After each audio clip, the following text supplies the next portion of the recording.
अरबों खरबों दरूद व सलाम ख़ातमुन नबीन सैयदना हज़रत मोहम्मद सल्लल्लाहु अलैहि वसल्लम पर, उनकी औलाद, उनकी आल पर अल्लाह ताला मग़फ़िरत फ़रमाए, आपकी, मेरी, सारी उम्मत के मुसलमानों की। आमीन। बिस्मिल्लाहिर्रहमानिर्रहीम। अस्सलामु अलैकुम। प्यारे दोस्तों, आज की वीडियो में हम फ़ातिह बैतुल मुक़द्दस सुल्तान सलाहुद्दीन अय्यूबी की ज़िंदगी और आपके कारनामों पर रोशनी डालेंगे।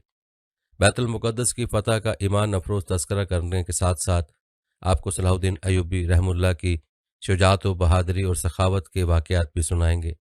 वीडियो हर मुसलमान के लिए इंतहाई अहम है और आपके ईमान को ताज़ा कर देगी, लिहाजा वीडियो को आपने स्किप नहीं करना और आखिर तक लाजमी देखना है। आप रहमुल्लाह का मुकम्मल नाम अल नासिर सलाहुद्दीन बिन यूसुफ बिन अय्यूब था, लेकिन आमतौर पर सलाहुद्दीन अय्यूबी के नाम से ही आप रहमतुल्लाह अलैह को जाना जाता है। आप अयूबी सल्तनत के बानी थे। आप रहमतुल्लाह अलैह ना सिर्फ तारीख़ इस्लाम बल्कि तारीख़ आलम के मशहूर तरीन फ़ातहीन और हुक्मरानों में से एक हैं। आप 1138 में मौजूदा इराक़ के शहर तकरीत में पैदा हुए। उनकी ज़ेर क़यादत अयूबी सल्तनत ने मिस्र, शाम, यमन, इराक़, हिजाज़ और दियार बाकर पर हुकूमत की। सलाहुद्दीन अयूबी को बहादुरी, फ़याज़ी, हुस्न इखलाक, सखावत और बुर्दबारी के बायस ना सिर्फ मुसलमान बल्कि मसीही भी इज़्ज़त की निगाह से देखते हैं। तारीख़ बताती है कि सलाहुद्दीन अयूबी अपने कारनामों में नूरुद्दीन जंगी पर भी बाजी ले गए। उनमें जहाद का जज्बा कूट कूट कर भरा हुआ था और बैतुल मुक़द्दस की फ़तह उनकी सबसे बड़ी ख्वाहिश थी, जो अल्लाह ताला ने आपकी ख्वाहिश पूरी फरमाई और उन्होंने 1187 में यूरोप की मुतहदा अफ़वाज को इबरतनाक शिकस्त देकर बैतुल मुक़द्दस उनसे आज़ाद करवा लिया था। प्यारे दोस्तों, हम आपको सलाहुद्दीन अयूबी की इब्तदाई ज़िंदगी के बारे में भी तफसील से बताएंगे, लेकिन पहले तज़किरा करते हैं बैतुल मुक़द्दस की फ़तह का और सलीबी जंगों में आपके किरदार का। दोस्तों, सोचने की बात है कि तमाम सलीबी जंगों के हवाले से ये तारीख़ी हकीकत काबिल गौर है कि सदियों पहले की सलीबी जंगों में भी पूरे यूरोप के सलीबी इत्तेहाद हज़ारों मील दूर से आकर तुर्क व अरब की मुस्लिम रियासतों पर हमला आवर होते रहे और आज भी साम्राज्य और नेटो का सलीबी इत्तेहाद हज़ारों मील दूर से आकर मुस्लिम ममालिक पर यलगार करके दहशत व बर्बरियत फैला रहा है। लेकिन अफसोस कि मुस्लिम ममालिक का इत्तेहाद ना होने की वजह से आज उम्मत मार खा रही है। और अफसोस सद अफसोस ये कि 10 सदियाँ पहले भी इन सलीबी ताकतों को तमाम इस्लाम दुश्मन अनासिर और नंगे मिलत गद्दारों की हमायत व मदद हासिल थी और आज भी सब सेहूनी फितनागर अय्यार हिंदू आता फितना कादियानियत दीन दुश्मन सेकुलर अनासिर और नंग मुल्क व मिल्लत इनके हलीफ व हमजाद हैं, जो उम्मत को नुकसान पहुंचा रहे हैं। प्यारे दोस्तों, सलाहुद्दीन अयूबी की बैतुल मुक़द्दस की फ़तह को समझने के लिए ज़रूरी है कि आपको बैतुल मुक़द्दस की हल्की सी तारीख़ बताई जाए। याद रहे कि सकूत बैतुल मुक़द्दस के बाद सल्जूकी मुस्लिम सल्तनत के इंतशार और अहद ज़वाल के दौरान ही जंगी सल्तनत की बुनियाद रखने वाले सुल्तान अमादुद्दीन जंगी की मुजाहिदाना शख्सियत ईसाइयों के लिए मौत का पैगाम बनकर उभरी थी और अमादुद्दीन जंगी ने सकूत बैतुल मुक़द्दस के बाद मायूस उम्मत मुसलमा के जज्बात गरमाकर उन्हें नई ज़िंदगी और उम्मीद सुबह बख्शी और इसके दौरे हुकूमत की शुरुआत में ही मौसल, हरान, हलब वगैरह के इलाकों को फतह करके जंगी सल्तनत में शामिल कर लिया गया था। प्यारे दोस्तों, अमादुद्दीन ने जिस जुर्रत और दलेरी से सलीबी हमलावरों के दांत खट्टे किए, वो तारीख़ इस्लाम का काबिल फ़ख्र सुनहरी बाब है। उसने किला असारब और मिस्र के सरहदी इलाकों से ईसाइयों को बाहर धकेल कर इस्लामी रियासत में शामिल किया। इसी तरह शाम के महाज पर भी सलीबी फ़ौजों को हजीमत का मुंह देखना पड़ा और मुसलमानों ने शाम के वसी और अरीज़ इलाके पर भी कब्जा कर लिया। अम्मादुद्दीन जंगी का सबसे बड़ा कारनामा लबनान के अहम कदीमी शहर बोलबक पर दोबारा इस्लामी कब्जा है। दोस्तों, आपको बताते चले कि अमादुद्दीन की वफ़ात के बाद उसका नामवर बेटा सुल्तान नूरुद्दीन जंगी तख्त नशीन हुआ। नूरुद्दीन जंगी मुजाहिदाना किरदार में अपने अजीम बाप से किसी तौर भी कम न था। इस्लामी तारीख में जुर्रत व बहादुरी, ज़ुहद व तकवा और अदल व इंसाफ की वजह से उसका जिक्र उमर बिन अब्दुल अजीज़ के बाद आने वाले मुस्लिम हुक्मरानों में पहले नंबर पर होता है। वो जब तक जिंदा रहा, मिल्लत इस्लामिया के बिखरे हुए शराजे को हर कीमत पर और हर कुर्बानी देकर मुत्तहिद रखने के मिशन पर गामजन रहा। इक़्तिदार में आते ही उसने भी अपने बाप की तरह आलम इस्लाम में फिर से जज्ब जहाद की एक नई रूह फूंकी और ईसाइयों से बेशतर इलाके छीनता उन्हें हर महाज पर ज़बरदस्त शिकस्तें देता हुआ रोहा के शहर पर दोबारा काबिज हो गया। ईसाइयों की इन शिकस्तों की खबरें पूरे यूरोप में पहुंची तो इस्लाम से दुश्मनी और मुसलमानों से नफरत की आग में जलते हुए ईसाई पॉप यूजीन सोम ने एक बार फिर सलीबी जंग का ऐलान कर दिया और इस तरह दूसरी सलीबी जंग का आगाज हुआ। और 1148 ईस्वी में जर्मनी के बादशाह कोनार्ड सोम और फ्रांस के हुक्मरान लुई हफ्तम की क़यादत में 10 लाख जंगजुओं पर मुश्तमिल ईसाई फौज मुसलमानों पर हमलावर होने के लिए यूरोप से रवाना हुई। तारीख बताती है कि सलीबी फौज में हजारों की तादाद में वो औरतें भी शामिल थीं जिनकी निस्फ से ज़्यादा तादाद तवील सफ़र के दौरान अपने ही ईसाई फौजियों की जिनसी हवस और दरिंदगी का शिकार होकर जिंदगी की जंग हार गईं। तारीखी रिवायत के मुताबिक पहले सलीबी लश्करों की तरह इन अय्याश फौजियों ने दौरान सफ़र रास्ते में आने वाले शहरों और बस्तियों के पुरअमन वासियों के साथ नाकाबिले बर्दाश्त इखलाक सोज सलूक करते हुए खवातीन और कमसिन बच्चों तक को जिनसी तशद्दुद का निशाना बनाया। कहा जाता है कि फ्रांस के शाह लुई हफ्तम की फौज का एक बड़ा हिस्सा सल्जोकी मुसलमानों के हाथों तबाह बर्बाद हुआ। सो अंताकिया पहुंचने तक इस दहशतगर्द सलीबी लश्कर की 3/4 फौज मुकम्मल तबाह बर्बाद हो चुकी थी। बाकी मांदा फौज की बदकिस्मती कि उन्होंने आगे बढ़कर दमिश्क का मुहासरा करके अज खुद एक फाश गलती की। प्यारे दोस्तों, याद रहे कि सलीबी यलगार के वक्त दमिश्क की मुस्लिम अमारत अपने गिरदोनवा के सलीबी रियासतों की हलीफ और हलब के मुजाहिद जंगी हुक्मरानों की हरीफ थी, मगर सलीबियों की इस जारहाना दरअंदाजी पर दमिश्क और हलब के मुस्लिम अमारतों के माबैन फ़र्क मिट गए और रुकावटें कुर्बतों और इत्तेहादो अखुवत में बदल गईं। इस मुस्लिम इत्तेहाद की खास वजह यह थी कि उस अहम वक्त तक हलब की इमारत मुजाहिद इस्लाम सुल्तान नूरुद्दीन जंगी के पास आ चुकी थी। नूरुद्दीन जंगी की फौजें हलब और दमिश्क के देरीना रकाबत भुलाकर शहर दमिश्क में सलीबी मुहासरे में घिरे हुए बिरादर मुस्लिम हुक्मरान मोइनुद्दीन अनर की बरवक्त मदद को पहुंची तो जंग का पांसा पलट गया। सैफुद्दीन जंगी और नूरुद्दीन जंगी की मुश्तरका कार्रवाई से सलीबी हमलावर अपने शैतानी अजाइम में कुली नाकाम रहे और जदीद सामान हर्ब से लैस उनका अजीमुशान टिड्डी दल लश्कर बुरी तरह पसपा होने पर मजबूर हो गया। दोस्तों, ये मुस्लिम इत्तेहादी का किरिश्मा था कि शाम के चारों तरफ सलीबी रियासतों की बेपनाह ताकत और मुस्लिम रियासतों में मौजूद नंगे मिल्लत गद्दारों और नंगे वतन ज़मीर फरोशी की खतरनाक जाल के बावजूद पूरे यूरोप का सलीबी इत्तेहाद मुसलमानों के सामने रेत की दीवार साबित हुआ और यूं मुस्लिम अफवाज ने लोई हफ्तम और कोनार्ड के बचे खुचे जख्मी लश्कर को दोबारा यूरोप की नापाक सरहदों में वापस धकेल दिया गया। चुनाचे दूसरी सलीबी जंग का यह पहला मरहला भी नाकाम हुआ और इतनी बड़ी मुहिम की कुल्ली नाकामी के बाद फिर एक तवील मुद्दत तक यूरोप की सलीबी दहशतगर्दों को किसी बड़ी मुहिम जोई की हिम्मत ना हुई। प्यारे दोस्तों, उसके बाद आलम इस्लाम में वो अजीम मुजाहिद शख्सियत नमूदार हुई जिसके मुजाहिदाना और सरफरोशाना कारनामे आज भी उम्मत इस्लामिया के लिए दर्स अमल और सलीबी ताकतों के लिए डरावने ख्वाब हैं। ये अजीम किरदार मुर्शद मुजाहिदीन फ़ातिह बैतुल मुक़द्दस सुल्तान सलाहुद्दीन अय्यूबी था। तारीख बताती है कि नूरुद्दीन जंगी की मौत के साथ ही शाम में तवाइफुल मलूकी का दौर फिर से लौट आया था, जिसके बायस ये खदशात लाहिक थे कि खित्ता अरब में सलीबी इस्तेकाम को वापस आने का एक और मौका मिलने वाला है।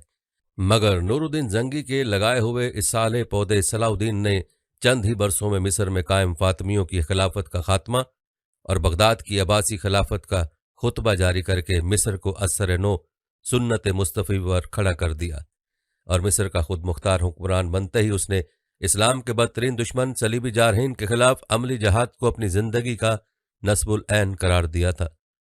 सो जल्द ही उसने एक ऐसा मजबूत जहादी लश्कर तैयार किया जिसने आने वाले बरसों में सलीबी दहशतगर्द फितनों को कभी चैन की नींद नहीं सोने दिया। यह भी सुल्तान सलाहुद्दीन अयूबी का बड़ा अहम कारनामा था कि उसने मुल्क शाम को तवाइफुल मलूकी से निकालकर अपनी क़यादत में असर-ए-नौ मुत्तहिद किया। यूं एक कलील अरसे में शाम और मिस्र फिर से एक साले मुस्लिम क़यादत के ज़ेर साया मुत्तहिद और तवाना बन चुके थे।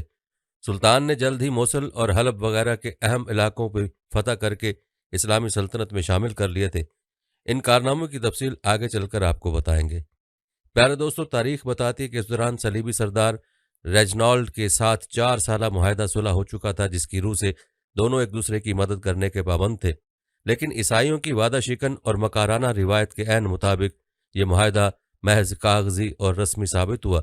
सलीबी हस्बे साबिक बदस्तूर अपनी इश्ताल अंगेजियों और फितन दोजियों में मसरूफ और मुसलमानों के काफिलों को बराबर लूट रहे थे। 1186 में ईसाइयों के एक ऐसे ही हमले में रेजनॉल्ड ने यह नापाक जसारत की कि वो दीगर ईसाई जंगजू उमरा के साथ शहर नबवी मदीना मुनव्वरा पर नापाक हमले की गर्ज से हिजाज मुकद्दस पर हमला आवर हुआ, लेकिन सलाहुद्दीन अयूबी ने उनकी सरगर्मियों की रोकथाम के लिए फौरी इकदामात किए। प्यारे दोस्तों, नबी आखिरुज़्ज़मा सल्लल्लाहु अलैहि वसल्लम के उस हकीकी गुलाम ने उस बदबख्त सलीबी सरदार रेजनाल्ड का फौरी ताक़ुब करते हुए उसे हतेन के तारीखी मकाम पर जा लिया। सुल्तान ने अपने आकाए नामदार के शहर मुक़द्दस पर हमले की नापाक जसारत करने वाले सलीबी लश्कर पर एक ऐसा आतिशगीर मादा फेंकवाया कि जिससे मैदान जंग की ज़मीन पर चारों तरफ भयानक आग भड़क उठी। इस खौफनाक आतशी माहौल और भड़कते हुए शोलों के दरमियान 1187 को हतीन के मकाम पर तारीख की इस खौफनाक तरीन जंग का आगाज हुआ, जिसके अंजाम को याद करके आज भी सलीबी हुक्मरानों के कानों से तपता हुआ धुआं बरामद होता है। तारीख बताती कि इस तारीखी जंग के नतीजे में 30,000 से ज्यादा ईसाई हमलावर जहन्नुम वासिल हुए और इतने ही कैदी बना लिए गए। बदबख्त रेजनाल्ड को जिंदा गिरफ्तार किया गया और फिर सुल्तान ने मदीनतुल नबवी पर हमले की नापाक जसारत करने वाले इस गुस्ताख सलीबी सालार का सर अपने हाथ से कलम किया। प्यारे दोस्तों, तारीखी रिवायत बताती कि इस अजीम फतेह के बाद इस्लामी अफवाज चारों तरफ ईसाई इलाकों पर पूरी तरह छा गईं। जंग हतेन की शानदार फतेह के बाद सलाहुद्दीन अयूबी ने बैतुल मुकद्दस की तरफ रुख किया। 7 दिन की खूनरेज जंग के बाद ईसाइयों ने हथियार डालकर सुल्तान से रहम की अपील की और यूं पूरे 91 बरस के बाद किबला अव्वल बैतुल मुकद्दस दोबारा मुसलमानों के कब्जे में आ गया। दोस्तों, याद रहे कि बैतुल मुकद्दस की फतह मुबारक सुल्तान सलाहुद्दीन अयूबी का नाकाबिले फरामोश और अजीमुशान कारनामा था। याद रहे कि फतह बैतुल मुकद्दस के मौका पर अल्लाह की तरफ से नुसरत व मदद की वजह जंग हतीन के खूनरेज मार्के में मदीना मुनव्वरा की हिफाजत व हुर्मत के लिए सर बकफ लड़ने वाले सुल्तान अयूबी का इश्क मुस्तफ़ाई का जज्बा ईमानी था। प्यारे दोस्तों, कुर्बान जाएं इस मर्द मुजाहिद की शुजात पर कि जब तक शहर नबवी मदीना मुनव्वरा की तरफ मैली आंख से देखने वाले सलीबी लश्कर को खाक व खून में रौंद नहीं डाला, तब तक या तो वो मर्द मोमिन मुसल्ले पर अल्लाह के हजूर हालत सजदे में या घोड़े की पीठ पर हाथ में तलवार थामे मैदान जंग में मौजूद रहा। दोस्तों, जब इस सच्चे आशिक रसूल सुल्तान सलाहुद्दीन अयूबी और उसके सरबकफ मुजाहिदों ने अपनी जान हथेली पर रखकर अल्लाह के महबूब नबी आखिरुज़्ज़मा सल्लल्लाहु अलैहि वसल्लम की मुकद्दस नगरी की हिफाजत की, तो फिर कुदरत ने भी किबला अव्वल बैतुल मुकद्दस की मुबारक फतह का सेहरा उनके माथे पर सजाकर उन्हें तारीख में अमर कर दिया। प्यारे दोस्तों, सलाम है उस मुस्लिम मुजाहिद के किरदार को कि सकूत बैतुल मुकद्दस के वक्त सलीबियों के मुसलमानों के साथ जालमाना सलूक के बरक्स सुल्तान अयूबी ने ईसाइयों पर किसी किस्म की ज्यादती और जुल्म नहीं किया। यरूशलेम और मलिका इलाके के ईसाइयों को 40 दिन के अंदर सलामती के साथ शहर से निकल जाने की इजाज़त अता की गई। रहमदिल और मुनसिफ अयूबी सुल्तान ने फिदिये की बड़ी मामूली सी रकम मुकर्रर की और जो लोग भी अदा न कर सके उन्हें बगैर अदायगी फिदिया ही शहर छोड़ने की इजाज़त दे दी गई। बाज़ लोगों का ज़र फिदिया सुल्तान अयूबी ने अपनी तरफ से अदा करके उन्हें आज़ादी दी। सुल्तान अयूबी का ये अफ़्व दरगज़र फ़तेह मक्का की याद दिलाता है कि जब नबी करीम सल्लल्लाहु अलैहि वसल्लम मक्का में फ़ातिह बनकर दाखिल हुए तो आप सल्लल्लाहु अलैहि वसल्लम ने भी माफ़ी की ऐसी मिसाल कायम की जिसकी नज़ीर मिलना मुश्किल है। प्यारे दोस्तों, तारीख बताती कि इस फ़तेह अजीम के बाद बैतुल मुकद्दस पर तकरीबन 762 साल तक मुसलसल मुसलमानों का कब्जा रहा। यहाँ तक कि 1948 में अमरीका, बरतानिया और फितनागर फ्रांस की आलमी साजिश से मुस्लिम दुनिया के ऐन वस्त में फ़लस्तीन के इलाके में यहूदी रियासत कायम कर दी गई। शहर मुकद्दस और किबला अव्वल बैतुल मुकद्दस का निसफ हिस्सा यहूदियों के कब्जे में चला गया और बाद में 1967 की अरब इसराइल जंग में बैतुल मुकद्दस के बाकी निसफ हिस्से पर भी यहूदियों ने कब्जा कर लिया, जो साम्राज्य और मगरबी सरपरस्ती से अभी तक बरकरार है।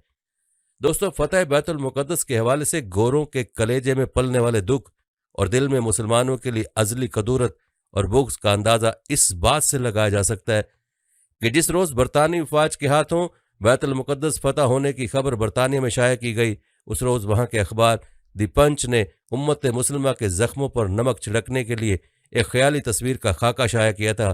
खाके में बैतुल मुकद्दस के खून रेज मार्कों में सुल्तान सलाहुद्दीन के हाथों हजीमत आमेज शिकस्त खाने वाले बरतानवी शहनशाह रिचर्ड शेर दिल को बड़े फ़ख्र के साथ बैतुल मुकद्दस पर नजरें गाड़े ये कहते हुए दिखाया गया था कि मेरा वो दरीना ख्वाब आखिर शर्मिंदा ताबीर हो गया है। याद रहे कि रिचर्ड शेर दिल को यूरोपीय मुल्कों ने अपनी अफवाज की सरबराही सौंप कर फ़लस्तीन की जंग में सलाहुद्दीन अयूबी रहमतुल्लाह अलैह के मुकाबले में ला खड़ा किया था। प्यारे दोस्तों, रिचर्ड शेरदिल का नाम सुनकर सलाहुद्दीन अयूबी और शहनशाह रिचर्ड शेरदिल का एक दिलचस्प वाक़या याद आ गया, जो कि सुल्तान की शुजाअत का ईमान अफरोज वाक़या है। ये वाक़या मुलाज़ा फरमाएं। कहते हैं, उस जंग के दौरान रिचर्ड ने अपना कासिद सुल्तान सलाहुद्दीन अयूबी के पास भेजा। कासिद के चेहरे पर तजब्जुब था। वो अपने बादशाह रिचर्ड की तरफ से एक ऐसा पैगाम लेकर आया था जिसके बारे में उसका दिल कह रहा था कि मुसलमानों का बादशाह इसका मुसम्मत जवाब नहीं दे सकेगा। सुल्तान सलाहुद्दीन अयूबी रहमतुल्लाह अलैह ने बादशाह रिचर्ड का पैगाम पढ़ा और मकासिद पर एक निगाह डाली, जिसकी घबराहट में मजीद इजाफा हो गया था। उन्होंने कासिद की जहनी हालत भांप ली थी और मुस्कुराते हुए नर्म व खलीक लहजे में जवाब दिया, बादशाह से कह दीजिए कि हमें उनकी दरख्वास्त मंजूर है। हम अपने फौजी कमांडरों को अभी हुक्म भिजवा देते हैं। हमें यकीन है कि 7 रोज तक मुकम्मल जंग बंदी के आर्जी मुआहदे पर खुद शाह रिचर्ड और उनकी अफवाज भी पूरी तरह अमल करेंगी। सलीबी अफवाज की तरफ से कोई छेड़खानी हुई तो फिर हम ये दरख्वास्त रद्द कर देंगे। सुल्तान सलाहुद्दीन अयूबी रहमतुल्लाह अलैह ने कासिद के सरापे का भरपूर जायजा लेते हुए कहा कि हमारी तरफ से शाह रिचर्ड को मुबारकबाद भी पेश कर दें कि वो एक अहम फरीजे से सबकदोश हो रहे हैं। कासिद के चेहरे का इस्तराब दूर हो चुका था। वो सोच भी नहीं सकता था कि मुसलमानों का सुल्तान इतना फयाज भी होगा।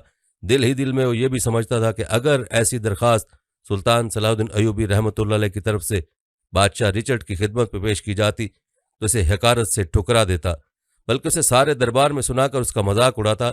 सुल्तान सलाहुद्दीन अयूबी रहमतुल्लाह अलैह ने रिचर्ड की दरख्वास्त कबूल करके फयाजी का ऐसा सबूत पेश किया था जिसका तस्वुर भी उस ईसाई के लिए महाल था। दोस्तों, आपको बताते चलें कि शाह रिचर्ड अपनी बेटी मारिया की शादी करना चाहता था। शादी के जश्न के लिए 7 रोज के लिए जंग बंदी की दरख्वास्त की थी।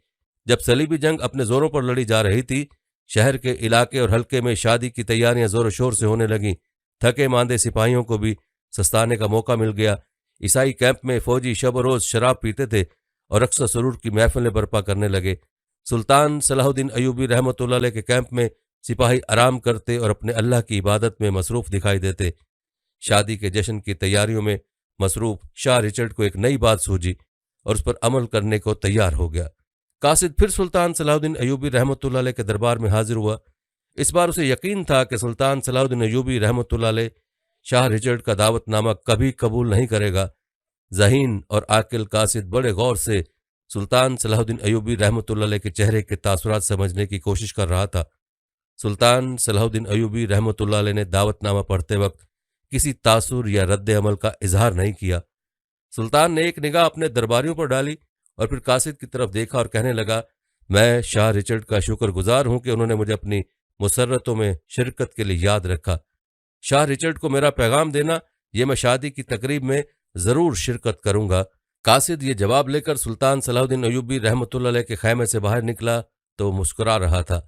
उसका दिल कह रहा था कि सुल्तान सलाहुद्दीन अयूबी रहमतुल्लाह ने अगरचे शादी के जश्न में शिरकत के लिए हामी भर ली है, लेकिन वह अपना वादा इफा नहीं करेगा। भला कौन ऐसा शख्स हो सकता है जो दुश्मनों की कछार में जाने पर आमादा हो। वह जरूर बाद में किसी मसरूफियत का उज़र पेश कर देगा। शाह रिचर्ड की बेटी शहजादी मारिया की शादी का दिन आ गया। पूरे तज़्को एहतशाम से ईसाई तरीके के मुताबिक शहजादी की शादी हुई। रात को शादी की खुशी में जश्न की तकरीब मुनक्कद होने वाली थी और इसमें सुल्तान सलाहुद्दीन अयूबी रहमतुल्लाह अलैह को शिरकत के लिए दावत भेजी गई थी। शाम से पहले ही सलीबी कैंप का गोशा गोशा कंदीलों और रोशनियों से जगमाने लगा। सिपाही शराब पी रहे थे, नाच और गा रहे थे। शाह रिचर्ड के खैमे में उसके दरबारी जर्नैल और अजीज़ो कारब जमा हो चुके थे। शहजादी मारिया अपनी सहेलियों के झुरमट में नई दवेली दुल्हन बनी बैठी थी। शाह रिचर्ड हाँकने लगा था। वो अपनी शुजात के कसीदे खुद ही पढ़ रहा था। बार बार अपने सामईन को कह रहा था कि सुल्तान सलाहुद्दीन अयूबी नहीं आएगा, उसमें हमारे कैंप का रुख करने की जुर्रत कहाँ। सुल्तान सलाहुद्दीन अयूबी रहमतुल्लाह अलैह ने अपने कैंप में बड़े इत्मीनान और खशू खशू से ईशा की नमाज अदा की। नमाज से फारिग होकर वो खैमे से बाहर निकले, जहाँ एक खादिम उनका खास घोड़ा लिए मौजूद था। सुल्तान सलाहुद्दीन अयूबी रहमतुल्लाह अलैह घोड़े पर सवार हुए और घोड़ा चलने लगा। सुल्तान सलाहुद्दीन अयूबी रहमतुल्लाह अलैह के पीछे 2 घोड़सवार भी चले आ रहे थे जो शादी के तहाइफ उठाए हुए थे। अब रात बहुत हो गई। शाह मौज़म एक दरबारी ने शाह रिचर्ड को मुखातिब करके कहा, मुसलमानों का सुल्तान, मुसलमानों का बादशाह नहीं आएगा। शाह रिचर्ड ने उसकी बात काटते हुए कहा, मुझे मालूम था वो नहीं आएगा। मैंने उसे मरूब करने के लिए जो इंतजाम किए थे वो बेकार गए। ऐन उसी लम्हे हाजिब ने ऐलान किया, मुसलमानों के सुल्तान सलाहुद्दीन अयूबी रहमतुल्लाह अलैह तशरीफ ला रहे हैं। हैरत और इस्तजाब से शाह रिचर्ड और उसके दरबारियों के मुंह खुले के खुले रह गए। शाह रिचर्ड अपनी हैरत और बुखलाहट पर काबू पाने की कोशिश करते हुए बाहर की तरफ लपका। थोड़ी देर बाद सुल्तान सलाहुद्दीन अयूबी रहमतुल्लाह अलैह अपने दो खिदमतगारों के साथ खैमे में दाखिल हुए। खादिमों ने तहाइफ उठा रखे थे। ये तहाइफ सुल्तान सलाहुद्दीन अयूबी रहमतुल्लाह अलैह ने नई दुल्हन शहजादी मारिया के लिए पेश किए। उसके फौरन बाद दोनों खादिम खैमे से बाहर चले गए। शाह रिचर्ड का वो खैमा जो इस तकरीब के लिए बहुत सजाया संवारा गया था, जिससे शाह रिचर्ड की शान और शौकत का इजहार होता था, सुल्तान सलाहुद्दीन अयूबी रहमतुल्लाह ने उसे एक नज़र देखा और फिर इसमें कोई दिलचस्पी बाकी न रही। ईसाई सरदार, जर्नैल और अकाबरीन हैरत से उस शख्स को देख रहे थे जिसके खिलाफ वो लड़ रहे थे, और वो कमाल बेनियाजी से अकेला उनके दरमियान बैठा था। उसे किसी किस्म के खौफ और ख़तरे का एहसास तक न था। सुल्तान सलाहुद्दीन अयूबी रहमतुल्लाह अलैह ये बेनियाजी और मर्दाना वक़ार शाह रिचर्ड को खटकने लगा। उसने सुल्तान सलाहुद्दीन अयूबी रहमतुल्लाह अलैह से कहा, आपके जंग से दस्तबरदार होने का वक्त आ गया है। मगर क्यों? सुल्तान सलाहुद्दीन अयूबी ने कमाल सादगी से पूछा। वो इसलिए कि यरूशलेम पर ईसाइयों का हक है, यह हमारा मुकद्दस मकाम है। फिर सारी दुनिया के ईसाई यरूशलेम के लिए सर धड़ की बाजी लगाए हुए, और वो भी इससे दस्तबरदार नहीं होंगे। इसलिए आप जीत नहीं सकेंगे और बिला वजह मुसलमान सिपाहियों की मौत का बाइस बनेंगे। सुल्तान सलाहुद्दीन अयूबी रहमतुल्लाह अलैह का चेहरा बेतासुर था। वो किसी बात से कोई असर नहीं ले रहे थे। उन्होंने बड़े वकार से जवाब दिया, शाह रिचर्ड, ये बहस बेवक्त और बेकार है। ये खुशी का मौका है। फ़लस्तीन का फैसला मैदान जंग में होगा। इसके सिवा इस मसले का कोई और हल नहीं। चंद रोज में फैसला हो जाएगा कौन जीतता है और कौन हारता है। सुल्तान सलाहुद्दीन अयूबी रहमतुल्लाह अलैह के इस जवाब ने शाह रिचर्ड को यह मौजू बदल लेने पर मजबूर कर दिया। वो देख रहा था कि उसके दरबारी और उसके जर्नैल सुल्तान सलाहुद्दीन अयूबी रहमतुल्लाह अलैह की संजीदगी और बेखौफी से मुतासिर होते चले जा रहे हैं। अब शाह रिचर्ड ने अपना खुफिया हथियार इस्तेमाल करने का फैसला किया। उसने बाज माहिर सिपाहियों को खास जंगी करतब दिखाने के लिए तैयार किया था। उसके इशारे पर वो सिपाही आ गए। वाकई उनके करतब मुतासिर करने वाले थे। उन्होंने अपनी बहादुरी और शुजात के ऐसे ऐसे नमूने पेश किए कि तमाम दरबारी अश अश कर उठे। सुल्तान सलाहुद्दीन अयूबी रहमतुल्लाह अलैह तलवारों का माहिराना खेल गौर से यूं देख रहे थे जैसे इन मुजाहरों में दिलचस्पी तो है, मगर वो इनसे ज्यादा असर नहीं ले रहे हैं। मुजाहरे खत्म हुए तो शाह रिचर्ड ने बड़ी बेफिक्री से कहा, सुल्तान, आपने देखा मेरे पास कैसे कैसे माहिर और बहादुर सिपाही हैं। क्या आपके सिपाही उनका मुकाबला कर सकेंगे? इसलिए मैं कहता हूं कि आप जंग खत्म करके वापस चले जाएं। सुल्तान सलाहुद्दीन अयूबी रहमतुल्लाह अलैह अपनी निशस्त से उठे। उन्होंने अपनी हलाली तलवार न्याम से निकाली तो उसकी आबोताब से देखने वालों की आंखें खीरा होने लगी। सुल्तान रहमतुल्लाह अलैह के चेहरे पर बला का वकार था। उन्होंने आहिस्ता से कहा, मैं सिर्फ एक चीज दिखाता हूं, फिर आप जवाब दीजिएगा कि क्या आपका एक भी सिपाही तलवार के ऐसे माहिराना इस्तेमाल की सलाहियत रखता है। ये कहकर सुल्तान सलाहुद्दीन अयूबी रहमतुल्लाह अलैह बड़े वकार से चलते हुए दुल्हन शहजादी मारिया के पास पहुंचे और बड़े नर्म लहजे में कहा, शहजादी, क्या मैं आपका इंतहाई रेशमी महीन दुपट्टा ले सकता हूं? सबकी निगाहें सुल्तान सलाहुद्दीन अयूबी रहमतुल्लाह अलैह और उनकी तलवार पर जमी हुई थी। शहजादी मारिया भी बुखला गई। हाँ सुल्तान मुअज्जम, आप ये ले सकते हैं। उसने कांपते हाथों से अपना कीमती सफेद रंग का बहुत मुलायम बहुत महीन रेशमी दुपट्टा उतारकर सुल्तान रहमतुल्लाह अलैह के सामने पेश कर दिया। सुल्तान रहमतुल्लाह अलैह ने शुक्रिया अदा करते हुए दुपट्टा लिया, शाह रिचर्ड पर एक निगाह डाली, फिर वहां मौजूद तमाम जर्नेलों और दरबारियों को वकार भरे अंदाज में देखा और वो नाजुक दुपट्टा हवा में उछाल दिया। इससे पहले कि वो दुपट्टा जमीन पर आता, सुल्तान रहमतुल्लाह ने लपक कर उस पर अपनी तलवार से वार किया और वो दो टुकड़े हो गया। सुल्तान सलाहुद्दीन अयूबी रहमतुल्लाह ने अपनी तलवार न्याम में डालते हुए कहा, शाह रिचर्ड, क्या आप खुद या आपकी फौज में कोई माहिर तेगजन है जिसकी तलवार ऐसे नर्म और महीन दुपट्टे को काट सके? कोई है तो उसे कहिए कि आए और उसका सबूत पेश करे। पूरे दरबार पर सन्नाटा छा गया। कोई ऐसा न था कि जिसकी तलवार की धार इतनी तेज हो, और कोई ऐसा न था जो सुल्तान सलाहुद्दीन अयूबी रहमतुल्लाह अलैह जैसी महारत रखता हो। सुल्तान सलाहुद्दीन अयूबी रहमतुल्लाह अलैह मतानत और वकार से खड़े रहे। फिर जब कोई ना आया तो उन्होंने जाने की इजाजत चाही और एतमाद के साथ कदम उठाते हुए अकेले ही खैमे से बाहर निकल आए। प्यारे दोस्तों, ये हुआ करती है अल्लाह वालों की शान और नबी करीम सल्लल्लाहु अलैहि वसल्लम के हकीकी गुलामों की शान के उनके दिल में सिवाय अल्लाह के किसी का खौफ नहीं होता। वो किसी से खौफ नहीं खाते, बल्कि मखलूक उनसे खौफ खाती है। दोस्तों, आपको सुल्तान सलाहुद्दीन अयूबी का एक और वाक़या सुनाते हैं और फिर आपको सुल्तान की इब्तदाई ज़िंदगी और इब्तदाई फतूहात के बारे में तफसील से बताएंगे। दोस्तों, ये 12वीं सदी की बात है कि सुल्तान अपनी फ़ौज के साथ एक मैदान में खैमाजन था। उस खैमे के बाहर एक कम उम्र लड़की खड़ी है जो खैमे में दाखिल तो होना चाहती है, लेकिन सुल्तान के खौफ से उसका जिस्म कांप रहा होता है। आखिरकार उसने खैमे का पर्दा उठाया और डरते कांपते हुए खैमे के अंदर दाखिल हो गई। लड़की के सामने वक्त का सुल्तान बैठा हुआ था। सुल्तान ने लड़की को मुखातिब किया और पूछा, तुम्हारे आने का मकसद क्या है? लड़की ने कांपते हुए कहा, मैं आपसे एजाज मांगने आई हूं। याद रहे कि एजाज उस शहर का नाम था जिसे हासिल करने के लिए सुल्तान ने 38 दिन की लड़ाई और हजारों सिपाही शहीद करवाने के बाद हासिल किया था। यहां तक कि उस शहर की खातिर सुल्तान ने अपनी जान तक खतरे में डाल दी थी। लेकिन सुल्तान फिर भी उस लड़की को इनकार नहीं कर सका और उसे कहा कि तुम मुझसे एजाज मांगते हो तो ये तुम्हारा हुआ, और साथ बहुत सारी दौलत भी दी और रुखसत कर दिया। सुल्तान जानता था इस लड़की को उसके दुश्मनों ने भेजा है, फिर भी सुल्तान ने उसे सब कुछ दिया क्योंकि वो सुल्तान के मोहसिन नूरुद्दीन जंगी की बेटी थी।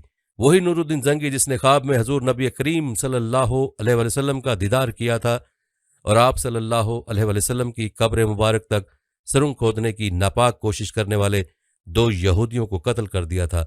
और वो बेटी जिस शख्स से शहर मांगने आई थी वो भी कोई मामूली शख्स नहीं, बल्कि सलाहुद्दीन यूसुफ था, जिसे दुनिया सुल्तान सलाहुद्दीन अयूबी के नाम से जानती है। प्यारे दोस्तों, सलाहुद्दीन अयूबी इतने रहमदिल और सखी थे कि मिस्र के गवर्नर बनते ही काहिरा का सारा खजाना गरीबों में तकसीम कर दिया और अपने लिए एक सिक्का भी नहीं रखा। सलाहुद्दीन अयूबी शायद मिस्र के गवर्नर की हैसियत से ही अपनी जिंदगी गुजार देते, लेकिन नूरुद्दीन जंगी के इंतकाल ने उनकी जिंदगी बदल कर रख दी। नूरुद्दीन जंगी का बेटा भी छोटा था और महल में मौजूद दरबारियों ने साजिशों के जरिए जंगी सल्तनत को तकसीम कर दिया। जब सलाहुद्दीन अयूबी ने सब देखा तो उन्होंने मिस्र को एक अलग सल्तनत में तब्दील कर दिया और खुद उसके सुल्तान बनकर जंगी सल्तनत में मौजूद साजिशियों को सबक सिखाने का फैसला करते हुए शाम पर हमला कर दिया। बहुत जल्द सुल्तान ने दमिश्क फतह कर दिया और मिस्र से लेकर शाम तक एक बड़े इलाके के सुल्तान बन गए थे।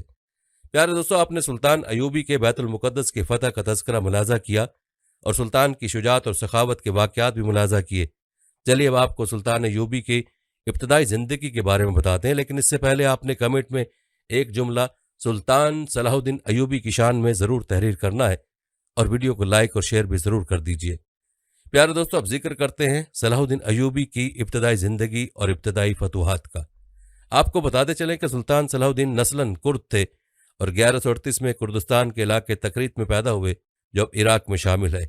शुरू में वो सुल्तान नूरुद्दीन जंगी के यहाँ एक फौजी अफसर थे।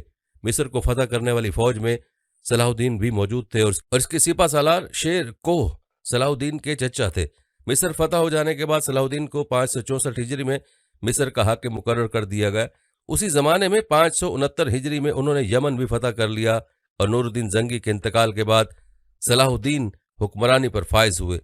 आपको बताते चलें कि सलाहुद्दीन अयूबी के दौर में शेख अब्दुल कादिर गिलानी से ज्यादा किसी आलिम का असर रसूख नहीं था और सलाहुद्दीन उनसे और उनके शागिर्दों से बहुत ज्यादा मुतासिर थे। तारीखी रिवायत के मुताबिक 1132 में मोसल के अताबीग जंगी की शिकस्त खुर्दा फौज ने तकरीत के किले के सामने दरिया दजला की तरफ से उनकी पसपाई को रोक दिया, जहां सलाहुद्दीन के वालिद नजमुद्दीन अयूब ने वार्डन की हैसियत से खिदमत अंजाम दी। नजमुद्दीन अयूब ने फौज के लिए कश्तियां फराम की और उन्हें तकरीत में पनाह दी। एक साबिक यूनानी गुलाम मुजाहिदुद्दीन बहरोज, जिसे सल्जोकियों की खिदमत के लिए शुमाली बैनुन नहरीन का फौजी गवर्नर मुकर्रर किया गया था, ने जंगी को पनाह देने पर नजमुद्दीन अयूब की सरजनश की और 1137 में अयूब को तकरीत से जला वतन कर दिया, जब उसके भाई असदुद्दीन शेर कोह ने बहरोज के एक का दोस्त को कत्ल कर दिया था। बहाउद्दीन इब्ने शदाद के मुताबिक सलाहुद्दीन की पैदाइश उसी रात हुई थी जब उसके खानदान ने तकरीत छोड़ा था। 1139 में अयूब और उसका खानदान मोसल मुंतकिल हो गए, जहां अमादुद्दीन जंगी ने उन्हें कबूल किया और अयूब को बालबेक में अपने किले का कमांडर मुकर्रर किया। 1146 में जंगी की मौत के बाद उसका बेटा नूरुद्दीन हलब का हाकिम और जंगियों का रहनुमा बन गया। तारीख बताती है कि सलाहुद्दीन दमिश्क से खास लगाव रखते थे, लेकिन उनके इब्तदाई बचपन के बारे में मालूमात बहुत कम है। अलबत्ता ये इल्म कुरान और अलूम दीन था जिसने उन्हें अपने हम असरों से जोड़ा। मुतअद्दिद ज़राए का दावा है कि अपनी तालीम के दौरान वो फौज में शामिल होने की बजाय मजहबी अलूम में ज़्यादा दिलचस्पी रखते थे। एक और अंसर जिसने मजहब में उनकी दिलचस्पी को मुतासिर किया वो ये था कि पहली सलीबी जंग के दौरान यरूशलेम को ईसाइयों ने ले लिया था। इस्लाम के अलावा सलाहुद्दीन को अरबों के नसबनामे, सवाने हयात और तारीख के साथ साथ अरब घोड़ों की खूनी लकीरों का भी इल्म था। वो कुर्द और अरबी बोलते थे और तुर्की और फारसी जानते थे।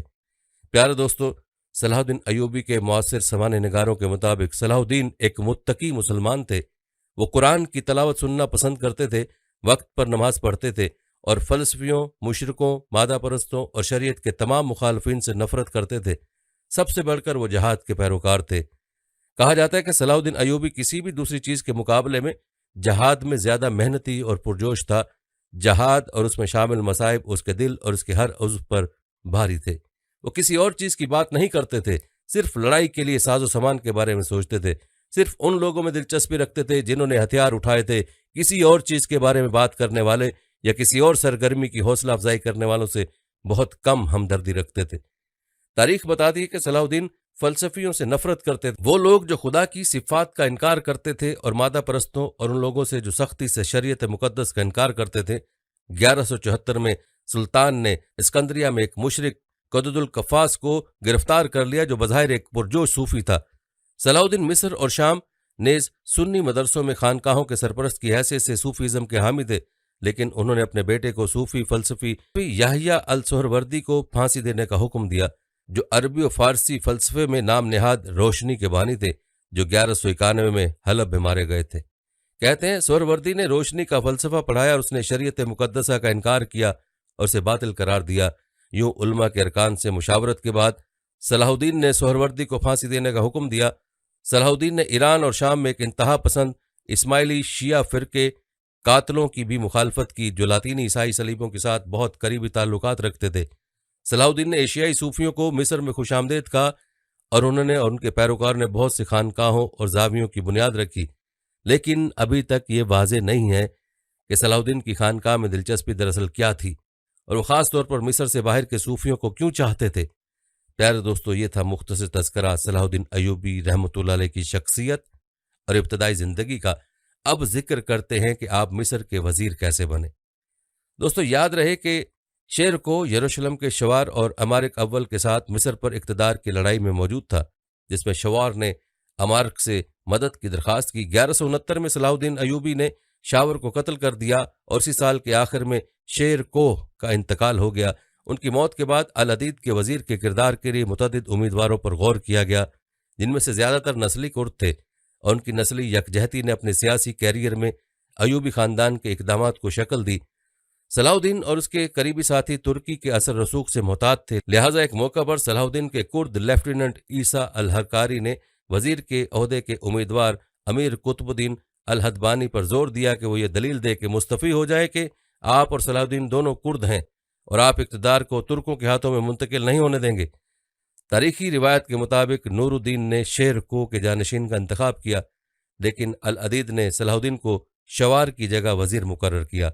इब्न असीर का दावा है कि खलीफा ने उनका इंतखाब उस वक्त किया जब उनके मुशीरों ने बताया कि सलाहुद्दीन से कोई कमज़ोर या छोटा नहीं है, और अमीरों में से किसी ने भी इसकी अतात नहीं की और ना ही उसकी खिदमत की। आखिरकार अमीरों की अक्सरियत ने उसे कबूल कर लिया।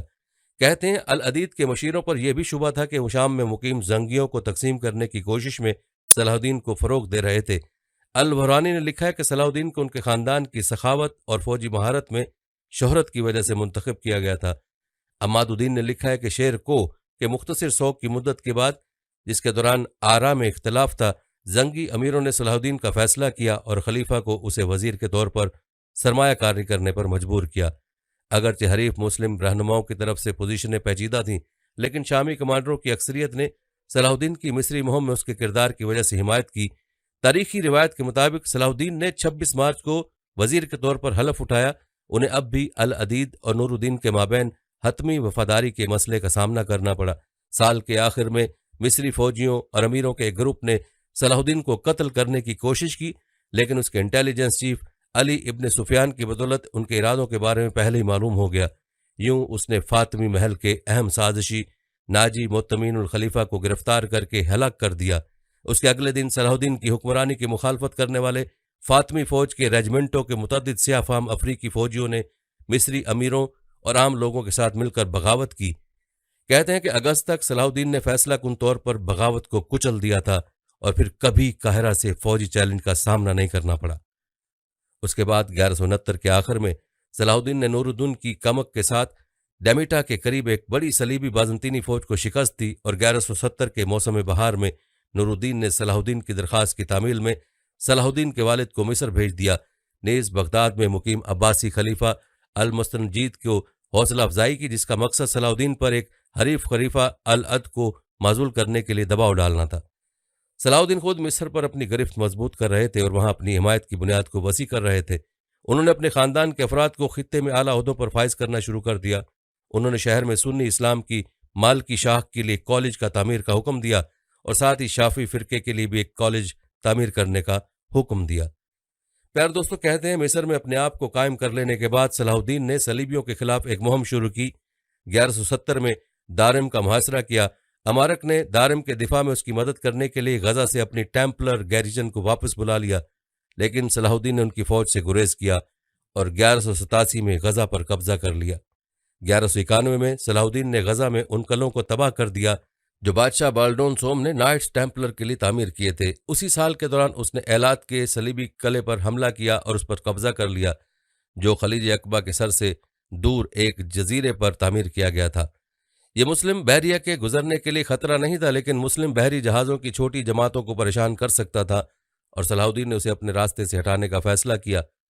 दोस्तों, याद रहे कि ये सलाहुद्दीन अयूबी की जंगी हिकमत अमलियाँ ही थी जिन्होंने उनको एक अजीम फातेह और हुक्मरान बनाया। अमादुद्दीन के मुताबिक नूरुद्दीन ने जून 1171 में सलाहुद्दीन को खत लिखकर मिस्र में अब्बासी खिलाफत को दोबारा कायम करने के लिए कहा, जिसे सलाहुद्दीन ने 2 माह बाद शाफी फ़िका नजमुद्दीन अल खुबशानी की मजीद हौसला अफजाई के बाद मरबूत किया, जिन्होंने मुल्क में शिया हुक्मरानी की शदीद मुखालफत की थी।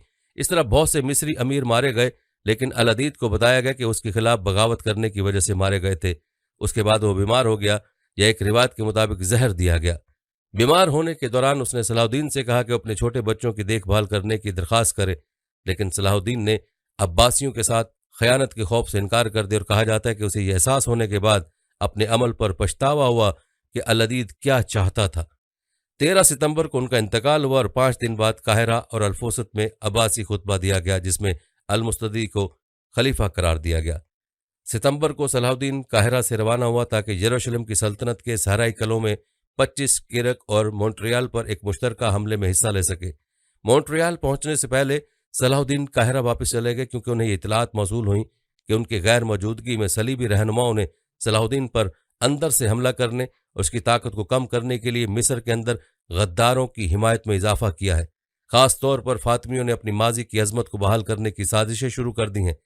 उसकी वजह से नूरुद्दीन अकेले चले गए। दोस्तों, तारीख के मुताबिक 1173 के मौसम गर्मा के दौरान आर्मीनिया के साबिक फातमी फौजियों के एक दस्ते के साथ एक नोबियाई फौज को मिस्री सरहद पर इतला दी गई, जो अस्वान के खिलाफ मुहासरे की तैयारी कर रही थी। शहर के अमीर ने सलाहुद्दीन की मदद की दरख्वास्त की थी और सलाहुद्दीन के भाई तौरान शाह के मातहत कमक दी गई। नतीजतन नोबियाई चले गए, लेकिन 1173 में वापस आए और उन्हें दोबारा निकाल दिया गया। इस बार मिस्री अफवाज ने आसमान से पेशकदमी की और नोबियान शहर इब्राहिम पर कब्जा कर लिया। सलाहुद्दीन ने नूरुद्दीन को एक तोहफा भेजा जिनके दोस्त और उस्ताद थे, जिसमें 60,000 दिनार, हैरत अंगेज तैयारशुदा सामान, कुछ जेवरात और एक हाथी शामिल था। इन सामानों को दमिश्क ले जाते हुए सलाहुद्दीन ने सलीबी देही इलाकों को तबाह करने का मौका उठाया।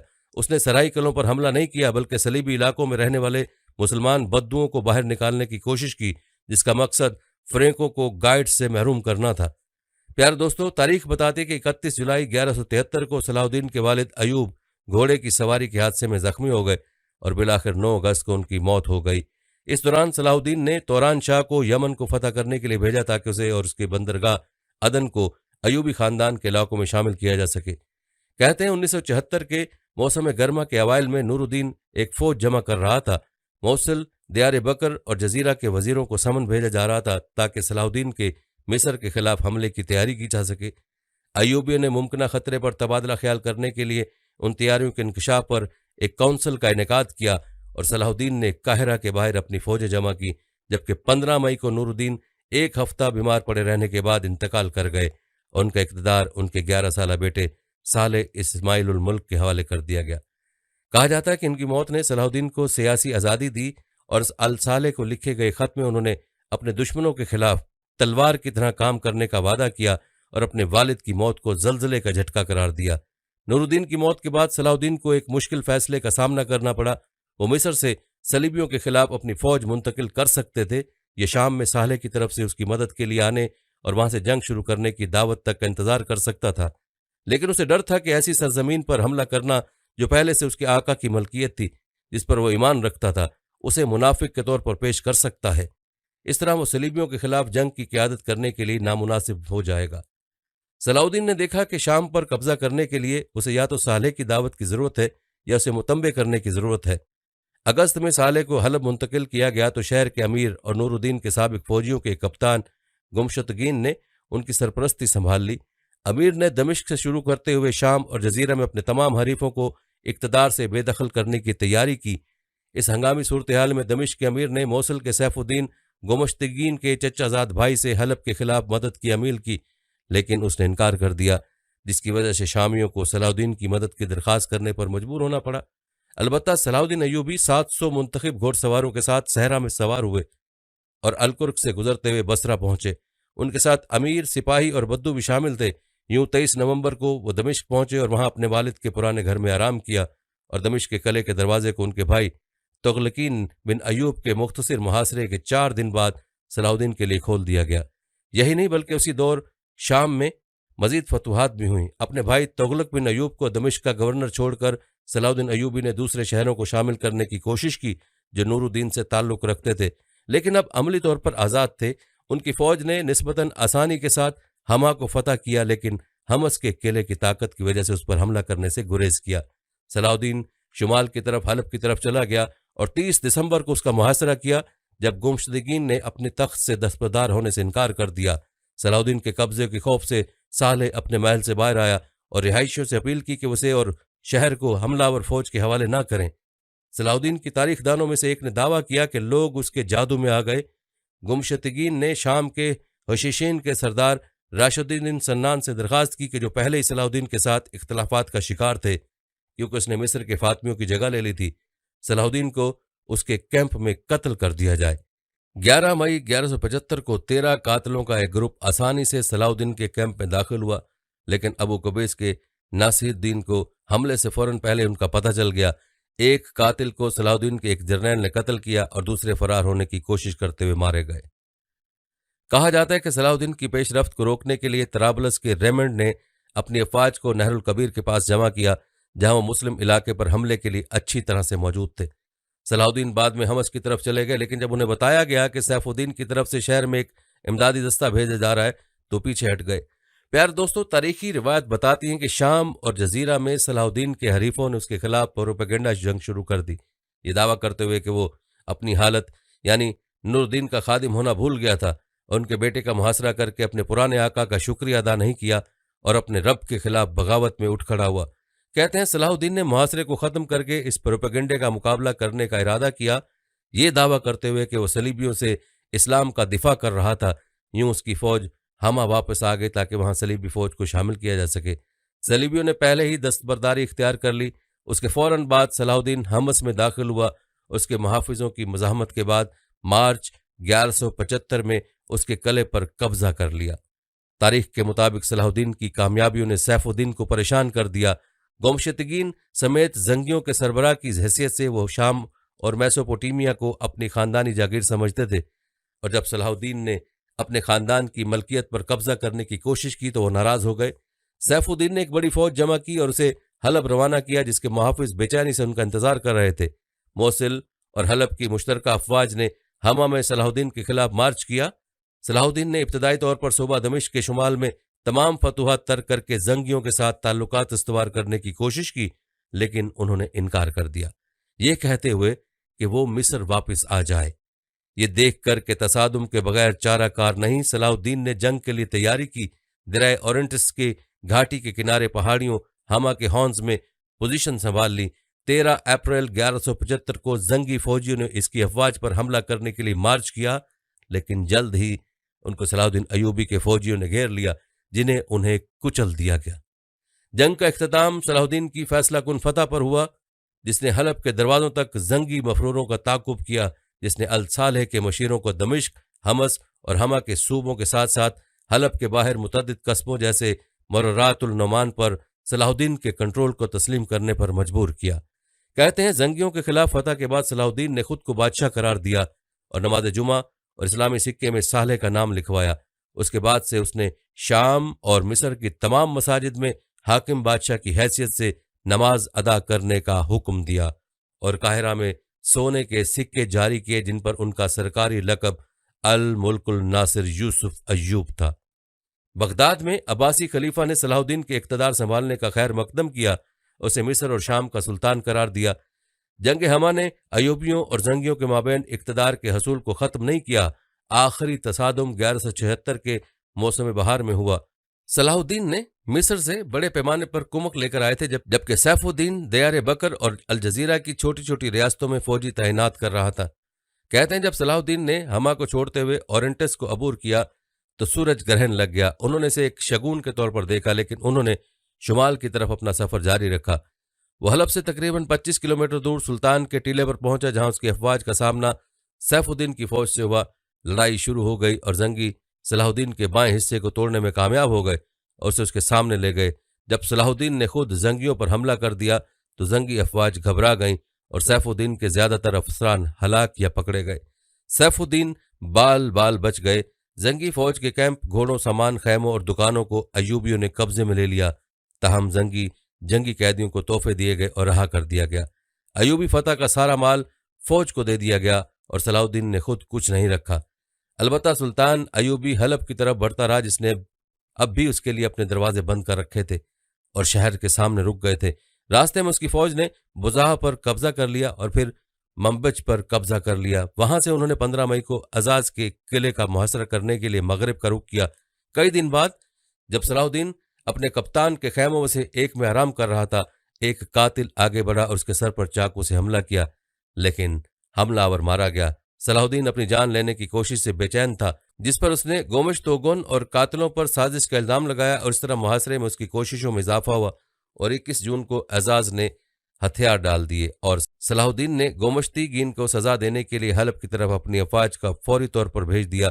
इसके हमलों की एक बार फिर मज़ाहमत की गई, लेकिन सुल्तान न सिर्फ जंग बंदी बल्कि हलब के साथ एक बाहमी इत्तेहाद हासिल करने में कामयाब रहा, जिसमें गोमश्तीगीन और अलसाले को शहर पर अपनी गिरफ्त बरकरार रखने की इजाज़त दी गई और बदले में उन्होंने सलाहुद्दीन को उन तमाम सल्तनतों पर हाकिम तस्लीम किया जो उसने फतह की थी।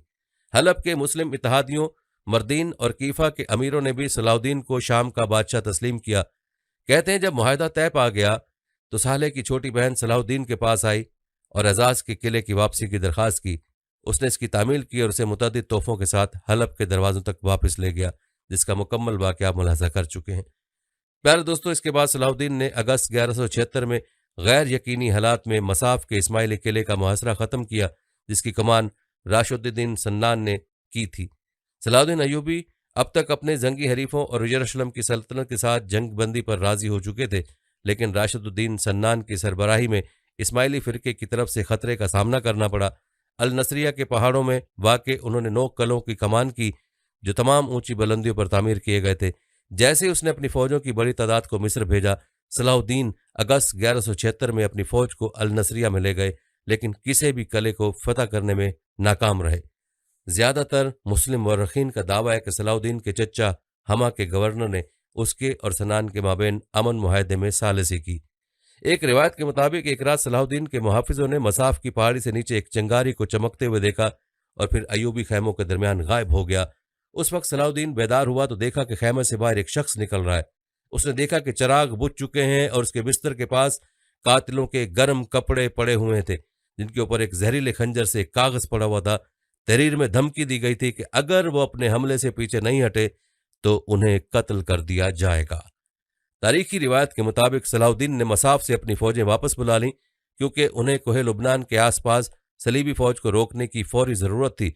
हकीकत में सलाहुद्दीन ने सन्नान और उसके कातिलों के साथ इत्तेहाद कायम करने की कोशिश की, जिसके नतीजे में सलीबियों को इसके खिलाफ एक ताकतवर इत्तेहादी से महरूम कर दिया गया।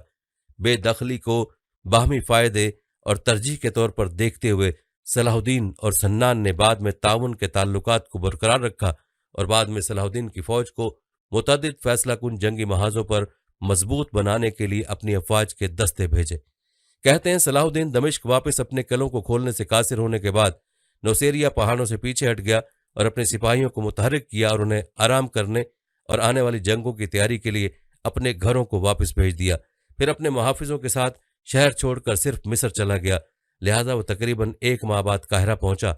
सलाहुद्दीन को मिस्री सरजमीन पर बहुत सी चीज़ों को मुनज़्ज़म करना पड़ा, क्योंकि वो लबूनत में मुसलसल लड़ाइयों में तकरीबन 2 साल तक उनसे महरूम रहा और उन चीज़ों में सबसे आगे काहिरा को मजबूत किया, उसके तबाहशुदा हिस्सों की तामीर नौ की। लिहाजा उसने उसकी दीवारों की मुरम्मत की। नीज़ 573 हिजरी में काहिरा किला तामीर करना शुरू किया, जो बाद में सलाहुद्दीन के किले के नाम से जाना जाता था, जिसकी निगरानी बहाउद्दीन कराकोश ने की थी। सलाहुद्दीन के दूसरे काम में गेजा में एक बड़े पुल की तामीर शामिल थी, ताकि मुमकिना मराकशी हमले के खिलाफ दिफा की इब्तदाई लाइनों में से एक तश्कील दी जा सके। सलाहुद्दीन काहिरा में शहरी कामों की निगरानी करते रहे, लिहाजा उन्होंने फौजी इमारतों के अलावा साइंस को फैलाने के लिए चंद स्कूल तामीर किए और दाखिली मुल्क का इंतजाम खुद करते रहे और समाजी इदारों की देखभाल करते रहे, जो लोगों की मदद करते हैं और उन्हें जिंदगी की परेशानियों से निजात दिलाते हैं। मौर्रखीन कहते हैं बादशाह सलाहुद्दीन ने मिस्र में अपनी रियाया के साथ ऐसा अच्छा बर्ताव किया जो बयान करने वाला बयान नहीं कर सकता। उसने मिस्रियों के साथ इंसाफ और बेहतर सलूक कायम किया, लोगों पर होने वाली बहुत सी नाइंसाफियों को दूर किया, मिस्र में तफरीही पार्कों को ख़त्म करने का हुक्म दिया, हर बुराई का खात्मा किया और इस्लामी कानून की हदूद कायम की। वो लोगों के दरमियान हुकूमत करने और जालिम से मजलूमों के साथ इंसाफ करने के लिए बैठते थे और अपनी मजलिस में फिकहा और रियासत के मशहूर लोगों का एक गिरोह रखते थे, जो लोगों और कामों के दरमियान मामलात पर गौर करते थे, जैसा कि शरीयत, सच्चाई और इंसाफ के दफात के मुताबिक ज़रूरी है। प्यारे दोस्तों, तारीखी रिवायत के मुताबिक नवंबर 1177 में सलाहुद्दीन ने दमिश्क के मज़ाफ़ात में सलीबियों पर हमला किया। सलाहुद्दीन ने सोचा कि यरूशलेम की सल्तनत के साथ जंग बंदी ख़त्म हो गई है और कुछ सलीबी मकामात को तब्दील करने के लिए लोगों को इकट्ठा किया और फ़लस्तीन की तरफ मार्च किया। सलीबियों ने सिर्फ हलब के जनूब में हरम शहर में अपनी फ़ौज का एक बड़ा हिस्सा भेजा, लेकिन सलाहुद्दीन ने फ़लस्तीन में कुछ सानवी मकामात पर अपने छापे जारी रखे। जब उन्हें मर्दों से खाली कर दिया गया, जिन्हें सलीबी फ़ौज के साथ शुमाल की तरफ भेजा गया था, और फिर अश्कलोन की तरफ रवाना हुए और सलाहुद्दीन ने एक एक करके सानवी सलीबी पोजीशनों पर हमला जारी रखा। रमले और लूद पर हमला किया और यरूशलेम यानी फ़लस्तीन के दरवाज़ों तक पहुंच गया। दोस्तों, पहले भी जिक्र हो चुका कि बैतुल मुक़द्दस की फ़तह उनकी सबसे बड़ी ख्वाहिश थी और आखिर उन्होंने बैतुल मुक़द्दस को फ़तह किया, जिसका तज़किरा वीडियो के आगाज़ में गुजर चुका है। प्यारे दोस्तों, सलाहुद्दीन अय्यूबी की इन्हीं हिकमत अमलियों और फतूहात की वजह से कहा जाता है कि सलाहुद्दीन अपने कारनामों में नूरुद्दीन जंगी पर भी बाजी ले गए और उनमें जहाद का जज्बा कूट कूट कर भरा हुआ था। मिस्र के बाद सलाहुद्दीन ने 1182 तक शाम, मोसल, हलब वगैरह फतह करके अपनी सल्तनत में शामिल कर लिए। दोस्तों, ये थी हमारी आज की वीडियो। जाने से पहले वीडियो को शेयर ज़रूर कीजिएगा। प्यारे दोस्तों, हम ये उम्मीद करते हैं कि आपको हमारी आज की वीडियो ज़रूर पसंद आई होगी। अगर आपको हमारी आज की ये वीडियो पसंद आई है तो सबसे पहले तो इसको लाइक करें और अपनी राय का इजहार कमेंट सेक्शन में लाजमी करें। आखिर में आपसे एक बार फिर दरख्वास्त है कि आप हमारे चैनल को ज़रूर सब्सक्राइब कर लें और साथ ही लगे घंटी के बटन को भी क्लिक करें, ताकि आपके पास हमारे आने वाली मज़ीद वीडियोज़ का नोटिफिकेशन बर वक्त मिलता रहे। अल्लाह ताला आपको अपनी हिफ्ज़-ओ-मान में रखे। आमीन।